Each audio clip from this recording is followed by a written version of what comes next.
이 돌 하나로 3000년 침묵이 깨졌습니다. 여러분, 어떤 문명이 3000년 동안 말을 못하는 상태로 갇혀 있었다면 믿으시겠습니까? 전설과 신화는 남았는데 정작 그들이 남긴 글은 아무도 읽지 못했습니다. 돌 하나가 나타납니다. 그리고 그 순간 죽은 줄 알았던 문명이 다시 숨을 쉽니다. 문명의 렌즈입니다. 이 채널은 역사를 외우는 곳이 아니라 문명이 작동하는 원리를 렌즈로 확대해서 보여드리는 곳입니다.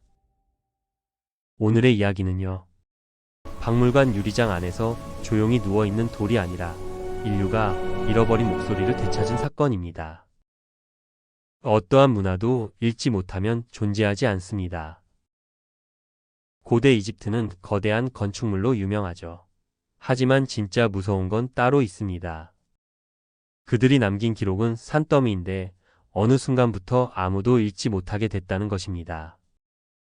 상형 문자는 그저 그림이 아니었습니다. 세금, 법, 제사, 권력, 그리고 왕의 선정까지 국가 시스템의 핏줄이었습니다.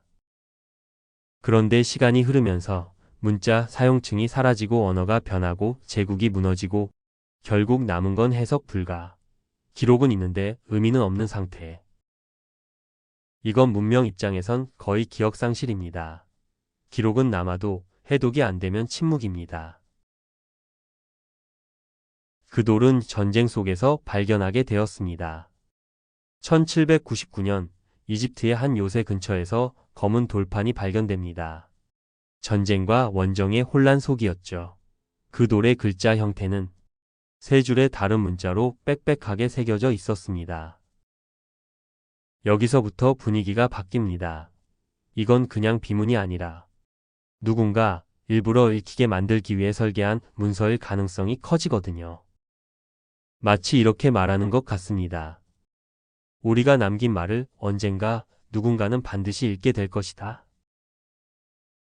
단서를 찾았습니다. 같은 내용이 3번 적혀 있었습니다. 핵심은 이 돌은 같은 내용을 서로 다른 문자로 반복해서 적어 놓은 것으로 보였습니다. 당시 학자들이 가장 먼저 읽을 수 있었던 건 비교적 알려진 언어였습니다. 그리고 그 읽을 수 있는 문장이 다른 문자들을 풀어낼 사전이 될 수 있었습니다. 여기서부터는 유물 감상이 아니라 완전히 암호 해독 작업입니다. 문제는 상형 문자가 그림이 아니라는 것입니다.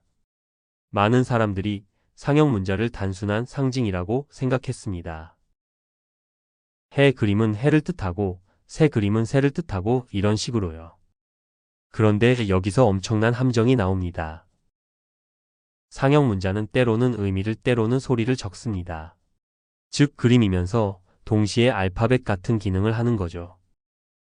이 사실을 눈치채지 못하면 아무리 오래 봐도 퍼즐은 풀리지 않습니다. 그리고 마침내 어떤 학자들이 돌 위에서 왕의 이름을 의심합니다. 왕의 이름은 보통 특별한 표식 안에 들어가거든요. 이름을 찾으면 그 이름의 소리를 알 수 있고, 그러면 다른 글자들도 소리로 읽을 가능성이 열립니다. 한 사람의 천재가 아니라 집착의 릴레이였습니다. 여기서 중요한 포인트가 있습니다. 이건 한 번의 번뜩임으로 끝난 사건이 아니라 수많은 사람의 가설과 실패가 쌓여서 만들어낸 집착의 릴레이였다는 겁니다. 틀린 가설이 쌓일수록 정답의 형태가 또렷해집니다.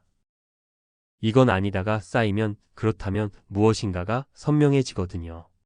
그리고 어느 순간 문자들이, 단어들이, 문장들이 갑자기 살아납니다.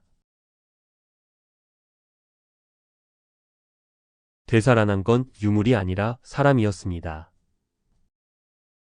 여기서 소름 돋는 지점이 나옵니다. 로제타 스톤이 열어준 건 왕들의 역사만이 아닙니다. 벽에 적힌 낙서, 곡물 창고의 기록, 세금 문서, 무덤의 짧은 문장들. 그 안에는 이름 없는 사람들의 삶이 들어 있었습니다.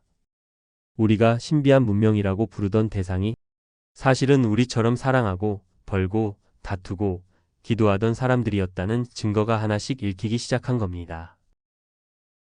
문명을 이해한다는 건도를 감상하는 게 아니라 그 안에 살았던 사람들의 숨결을 읽는 일입니다. 로제타 스톤이 없었다면? 만약 로제타 스톤이 없었다면 어땠을까요?